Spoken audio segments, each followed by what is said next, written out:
Hello everyone, how are you? Today we are going to start chapter number 10, lease financing. Okay, let's start the video. Who have not subscribed the channel, please go and subscribe the channel first.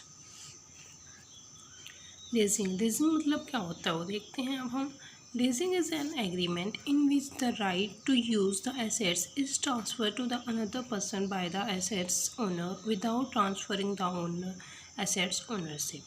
इसमें बताया गया है कि lease financing एक arrangement होती है जिसमें right use करने का राइट एसेट्स का ट्रांसफ़र कर दिया जाता है एक पर्सन से दूसरे पर्सन को, मतलब ओनर से दूसरे पर्सन को ट्रांसफ़र कर दिया जाता है पर उसकी ओनरशिप नहीं ट्रांसफ़र की जाती.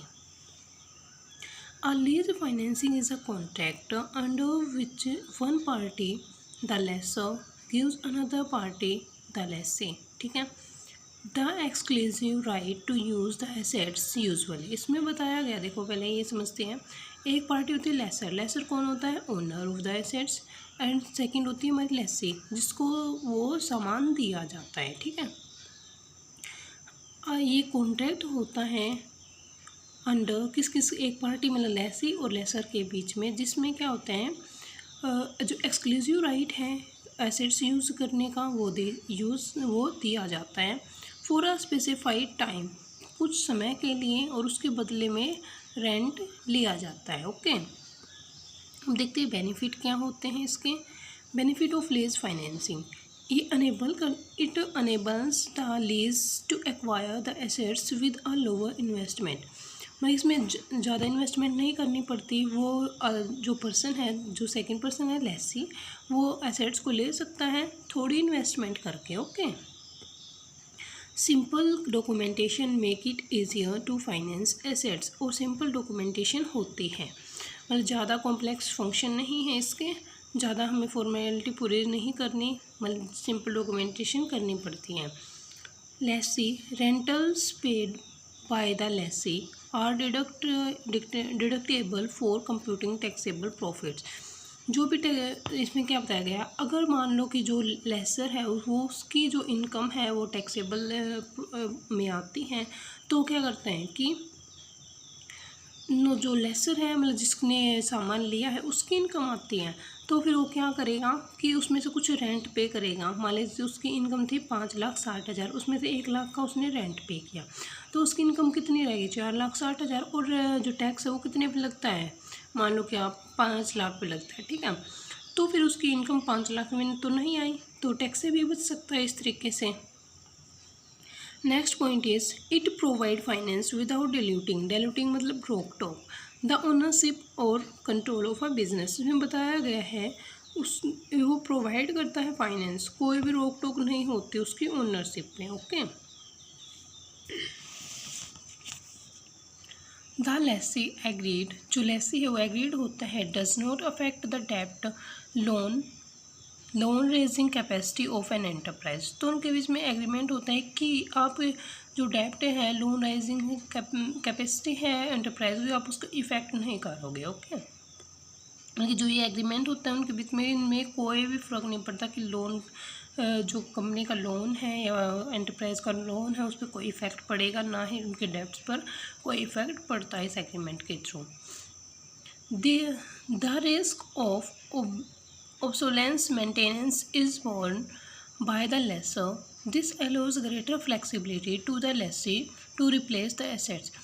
ये कोई obsolescence के मीनिंग यह क्या होता है? रिस्पॉन्सिबिलिटी होती है. कोई रिस्पॉन्सिबिलिटी नहीं होती लेसर की कि अगर उसमें कुछ भी चीज़ कुछ भी गड़बड़ होती है उसकी एसेट्स में तो वो ही उसको ठीक करवाए, नहीं, जो लेसर है वही ठीक करवाएगा. Okay. Next one is demerits. Demerits देखो, आ लेसी एग्रीमेंट में impose certain restrictions on the use of assets. जो लेसी है, जो मतलब ओनर है, वो सर्टेन रेस्ट्रिक्शंस लगा सकता है कि आपको इस तरीके से यूज़ नहीं करने हैं एसेट्स, इस तरीके से यूज़ करने. Okay. It may allow the lessee to make modification in the assets. जो लेसर है वो लेसी को अलो भी कर सकता है कि आप इसमें कुछ चेंज भी कर सकते हो, मॉडिफाई भी कर सकते हो इस एसेट्स को. ओके. वो एग्रीमेंट के बेस पर होता है कि किस तरीके से वो एग्रीमेंट करते हैं. The normal business operation may be affected in case the lessee is not renewed. अगर जो लेसी हैं वो अपने टाइम पीरियड को रिन्यू नहीं करवाता, मतलब कुछ टाइम पीरियड के बाद जो ये एग्रीमेंट है वो ख़त्म हो जाता है, उस एग्रीमेंट को रिन्यू नहीं करवाता, तो उससे क्या है, उसका बिजनेस ऑपरेशन इफेक्ट होंगे। Okay, it may result in the higher pay out obligations in case the agreement is not fixed not found useful. इसमें बताया गया है अगर मतलब कि high pay out obligations in use of equipment is not found useful, अगर उसने वो ख़रीद भी लिया और फिर उस जो इक्विपमेंट जो उसने लिए थे रेंट पर वो यूज़फुल भी नहीं पाते कभी तो, ठीक है। The Lesi opt for the pre mature termination of Lesi agreement, तो क्या होगा फिर, जो उसने ये ख़रीदे थे वो उसके लिए यूज़फुल नहीं थे तो फिर वो बीच में छोड़ने की कोशिश करेगा, मतलब कि टाइम मैच्योर होने से पहले प्री मैच्योर टाइम, ठीक है, उसे बीच में देने की कोशिश करेगा। तो फिर क्या है, तो वो उसके लिए फिर वो पैसे नहीं देगा, उसका जितना टाइम पीरियड सेट किया गया था उसके पूरे पैसे लेगा, चाहे वो बीच में दे वो सामान को, चाहे वो बाद में नहीं पहले, ठीक है। बाद में तो यार टाइम पीरियड ख़त्म होता है जब दे, तो उसने तो पूरे पैसे चाहिए अपने। The Lesi never became the owner, जो लेसी है वो कभी भी ओनर नहीं बन सकता, the owner of the asset, ठीक है, ओनर नहीं बन सकता कभी भी एसेट्स का। It deprive him of residual value of assets, तो मतलब उसको रेसिडुअल वैल्यू दी जाती हैं एसेट्स की, ठीक है, दी जानी चाहिए उसको एसेट्स की, मतलब वो देता है। ओके, लीजिंग क्या होता है देखो पहले। लीजिंग एक एग्रीमेंट होता है जहाँ पर एक पार्टी बाई करती है एसेट्स को और दूसरी एलो करती है उसको यूज़ करने के लिए एक स्पेसिफाइड पीरियड के अंदर। ओके, अब देखते हैं हायर परचेज क्या होता है। ये एक डील होती है in which one party can use the assets of the other party for the payment equal monthly instalment, इसमें इक्वल इंस्टॉलमेंट पे करनी पड़ती है तब वो यूज़ कर सकती है उसके एसेट्स को, और इसमें पीरियड वाइज पे करते हैं या एक इकट्ठे भी दे देते हैं। ओके, ये हम हायर परचेज़ के हैं, हम डिफरेंस पढ़ रहे हैं, हमने दोनों के बीच में डिफरेंस पढ़ लिया। अब हायर परचेज़ का डिफरेंस देखते हैं क्या है। गवर्निंग अकाउंटिंग स्टैंडर्ड, इसके लिए कोई अकाउंटिंग स्टैंडर्ड नहीं बनाया गया, इसके लिए अकाउंटिंग स्टैंडर्ड है लीजिंग के लिए AS 19। देखो नेक्स्ट है हमारा डाउन पेमेंट, जो हायर परचेज़ है, हायर परचेज़ में रिक्वायर है डाउन पेमेंट, मतलब कि इंस्टॉलमेंट रिक्वायर है, पेमेंट करनी पड़ेगी उसे इंस्टॉलमेंट के थ्रू, इसमें कोई इंस्टॉलमेंट के थ्रू पेमेंट नहीं की जाती, ठीक है। अब इंस्टॉलमेंट जैसे जो प्रिंसिपल है उसके साथ इंटरेस्ट भी पे करना पड़ेगा, इसमें खाली cost of using the assets बस वो पे करनी पड़ेगी।